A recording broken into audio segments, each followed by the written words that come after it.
space from Yeshiva University, and they promised that we would have a working microphone. When we got here, there wasn't even a non-working microphone, and I had to drive up to the Bronx to get a microphone, and Alan fortunately knows how to plug it in.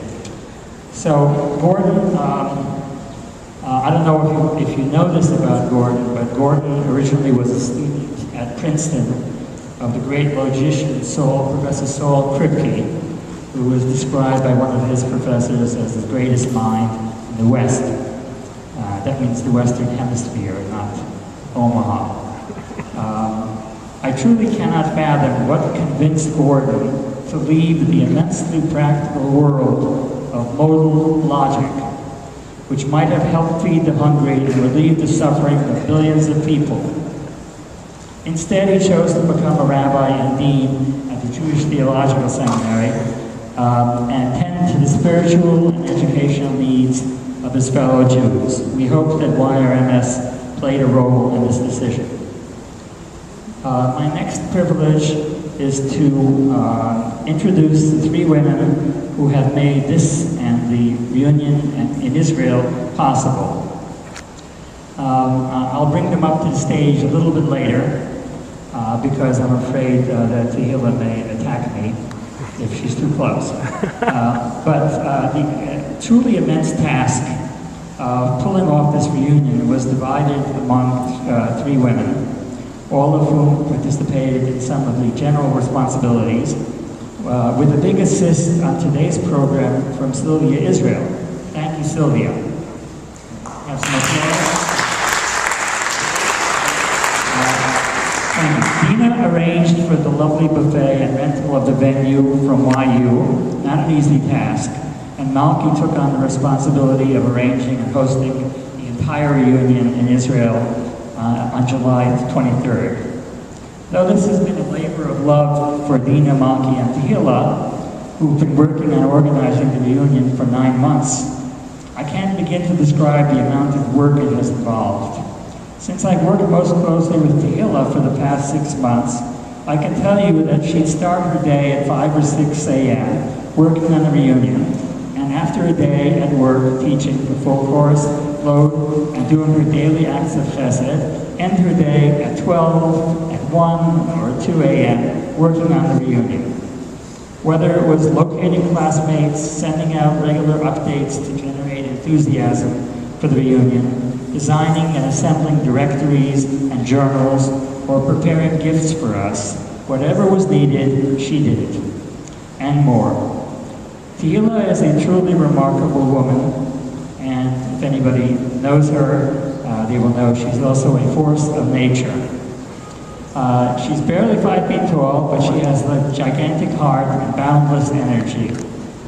Her acts of chesed are really beyond belief. I could go on singing her praises for hours, but she has already threatened me with physical harm if I do. Let us say a few words. Right now, the few words she would say is, "I told you not to do it," and then she'd hit me on the head with the microphone. Instead of going on and on praising her, which she really deserves,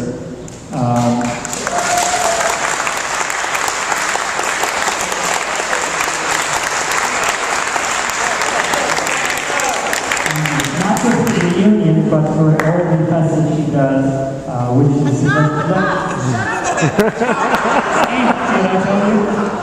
but I'll summarize instead of continuing, I'll summarize with a verse from Mishlei.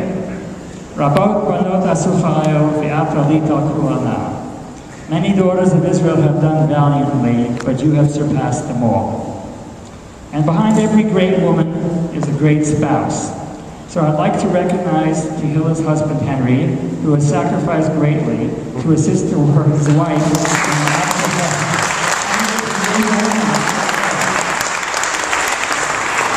and her children. All three of our organizers, Tehillah, Dina, and Malki, are remarkable women in their own right. We can be proud of them. As for my own role, I helped with this and that, mostly that. And as you can see, I was assigned the role of MC for which I am unqualified, and the role of music director, for which I am uniquely unqualified. The fact is, I don't know a bass clef from a treble clef from a Romana clef. And of course, without you, our classmates, who have gathered from near and far, this wonderful day would not have happened. A round of applause for everyone, please.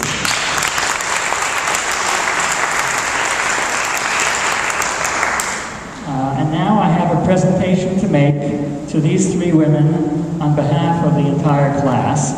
Could you all three come up? Tehila, Dina, and Malki.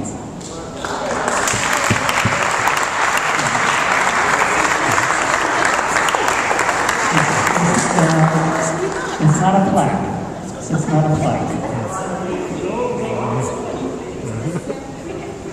Malki, you're going to organize the reunion. Are you backed out? What's the big deal?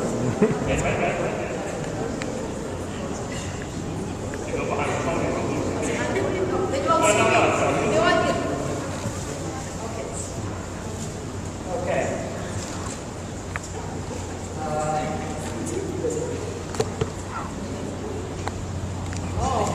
These are corsages, and I have to tell you a little story. In my adolescent years, which are gradually coming to a close, I fantasized about having the job of pinning medals on female soldiers. On behalf of the class, I'm happy to present these three wonderful women with these corsages in recognition of all they've done to make these reunions possible. And with regret, I will make the ultimate sacrifice and let the women do the pinning.